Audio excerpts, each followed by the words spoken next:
where human rights aren't being denied, and where a child's well-being won't be compromised, and where the Kardashians do not get idolized.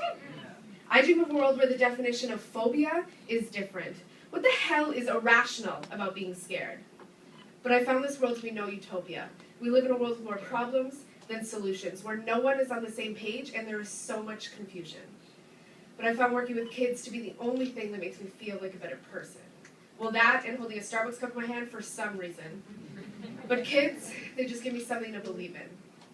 Sammy was my first ever camper, and he always hugged. One day, though, Sammy roamed off from the rest of the group, and searching for him offered the sort of panic that Sammy's autism would never let him comprehend.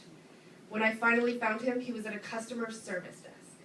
When I asked him why he went there, this kid that had the biggest heart that could fit in his chest said because I wanted to help people. Deja was my first ever child at Sick Kids, and she changed my life forever. A 2-year-old miracle, Deja is, who has more love than her little body could fit in it. And that's probably why her kidneys had to go. You see, Deja's felt these hospitals close in like a jail cell, but she never forgot how to play. Her and I would walk into the playroom and drown in choices, but she always ran straight to the life-size dollhouse, picked up the phone in the play kitchen, said, "Mama?" Her mom never did answer the phone in the kitchen, even though she probably was in the kitchen, having to cook dinner for her other 2 daughters, having to cut the cord all over again when she had to leave Deja behind. I wonder if she knows that Deja started to cry if nursing just walked in to her room. But now that no one can hurt you anymore, Deja, recognize immunity. Now that your life has been saved, overdose on opportunity. I never want you to change the way you love and live in unity.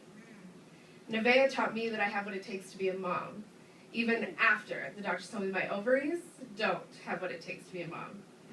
Today, I work with adolescents, and I no longer need any more pills because they are my antidepressants.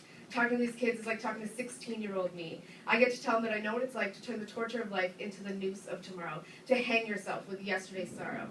I get to tell them that I, too, know what it's like to search for freedom in the bottom of a bottle, and that when life is this fucking hard, you do hard fucking drugs. I get that. It just makes sense, especially in God's absence.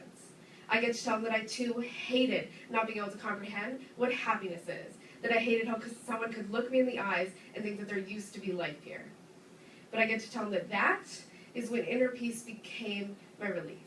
I get to tell them that I no longer let fear dictate what I can and cannot do, that I sometimes now just get nervous.